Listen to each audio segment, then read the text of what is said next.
kan udtrykke sig på mangfoldige måder, og i den her sang, der beskriver Halfdan Rasmussen, hvordan at det kommer til udtryk i alle mulige af livets fænomener.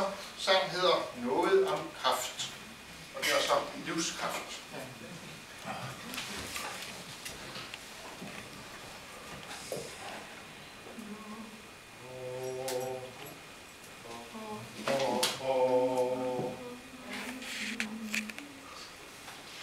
Med store undrende øjne går jeg, hvor anemonerne lyser hvidt, og midt i forårets lysfelt står jeg og ser mod himlen og spørger blidt.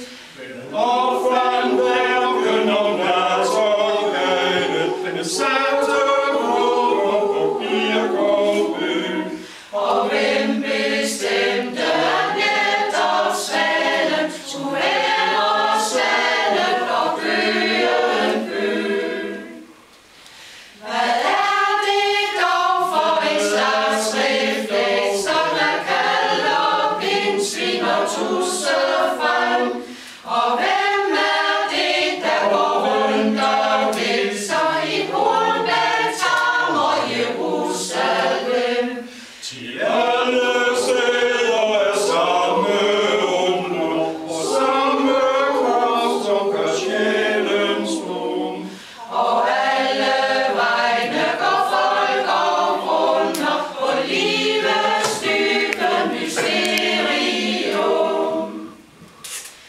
Men ingen svarer fra skjulte egne og giver os rundt og god besked. Så jeg må svare på andres vegne og formulere, hvad ingen ved.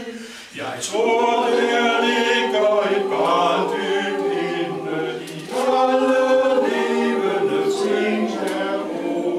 Et barn, der er som en fuglevinge, en lille Gud, der er evig stor. Jeg tror, han danser i altings hjerte, jeg tror, han hviler i altings vækst, og alle under er det, at han er ordløs og altings tekst. Han er i sporene sang i bækken, i solsort fløjt og i hundeklam. Og hvis du lytter til tusindskvækken og lammesprægen, så er det ham. Han er i regn over støv og tørste, i sandets rislen, i træets saft, i alt det mindste, i alt det største, den mindste enhed, den største kraft.